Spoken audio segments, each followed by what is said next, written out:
हमारे यहाँ जो कोटा के शीर्ष नेतृत्व में जो माननीय लोकसभा स्पीकर ओम जी बिरला है और राजस्थान की जो राजनीति में हस्तक्षेप करने वाले माननीय यूडीएच मंत्री शांति धारीवाल जी के गृह जिले से आता हूँ और मैं बात करता हूँ कि हम पिछले 27 दिन से कोविड हेल्थ सहायक जो है वो शहीद स्मारक जयपुर में धरना दे रहे हैं। ऐसी 45 डिग्री टेम्परेचर के साथ हमारी बहनें माएँ जो इस तरह की जो एज से रिगार्डिंग है रिलेटेड है वो सभी यहाँ बैठी हुई हैं और हम चाहते हैं कि अभी तक हमारे जो गृह जिले से अगर इतने बड़े नेतृत्व की क्षमता जो रखते हैं जो प्रदेश को नेतृत्व प्रदान करते हैं उन्होंने आज तक हमसे इस तरीके की कोई वार्ता भी नहीं की कि भाई आपका पेमेंट से रिगार्डिंग कोई सोल आउट हुआ है नहीं हुआ है या फिर किस तरीके की व्यवस्था है। आप हमारे प्रदेश से आते हैं तो कम से कम एक बार ये तो पूछना चाहिए कि आप जो है किस लिए धरना दे रहे हैं, आपकी क्या व्यवस्था है, आपकी क्या डिमांड है। तो एक बार आके प्रदेश के नेतृत्व और देश के नेतृत्व को पूछना चाहिए।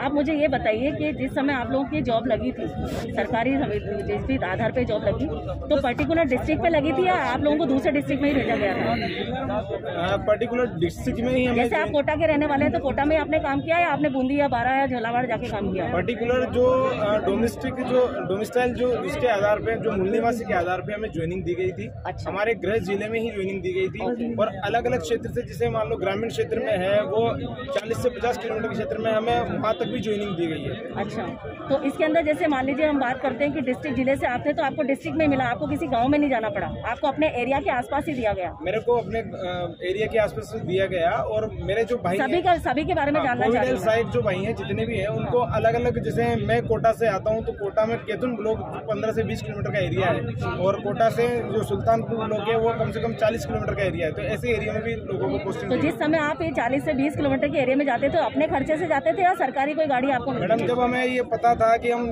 सुविधा पे हैं या फिर जो सरकार की व्यवस्थाओं के अंतर्गत है, जैसी हमारी भर्तियां की गई है, जैसे परसेंटेज बेस पे मैं कट ऑफ करके लिया गया है। समाज में ईडब्ल्यू से आता हूँ, कोई एसटी से आता है, एससी से आता है, तो उनको सभी को अपनी सामाजिक जो दस्तावेज है उन्हीं के आधार पर ज्वाइनिंग दी गई। ना आप मेरी बात नहीं समझे। मैं कहना चाह रही हूँ कि आप लोग सरकारी व्हीकल से जाते थे या कई बार आप पर्सनल व्हीकल भी आपने यूज करा? नहीं जानना चाह रही। तो हमारी वैकेंसी जो है गवर्नमेंट के बतौर जितने भी क्राइटेरिया उसी के आधार पर हुई थी। तो हम जब ये जानते थे कि हमें जब इस तरह की ज्वाइनिंग दी गई है तो कहीं ना कहीं हम आगे भविष्य में जाके हम एक गवर्नमेंट सेक्टर में आएंगे तो कहीं ना कहीं हम अपने ही खर्चे से वहाँ जाएंगे। वही जानना चाह रही हूँ कि आपसे खर्चा भी करवाया गवर्नमेंट ने, खाने पीने का खर्चा भी होता होगा कि कई बार खाना लेट हो गया तो अपने खर्चे से भी आप लोगों ने खाया, यानी कि सरकार की तरफ से आपको सैलरी भी नहीं दी गई टाइम से और आप लोगों से एक्स्ट्रा खर्चे भी आप लोगों के हो गए। और आज जब आप यहाँ बैठे हो तो यहाँ पर भी आप अपने खर्चे से बैठे हो, क्योंकि कोई चूरू से आया, कोई बीकानेर से, कोई कोटा से, तो यहाँ पे ऐसा तो है नहीं कि लंगर उन्होंने चला दिया आपके लिए। तो ये सारा आप अपने खर्चे से कर रहे हैं। सब अपने ही कंट्रीब्यूशन पे थे,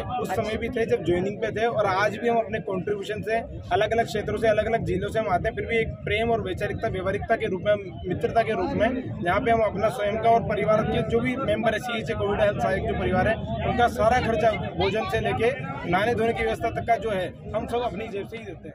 मतलब पर्टिकुलर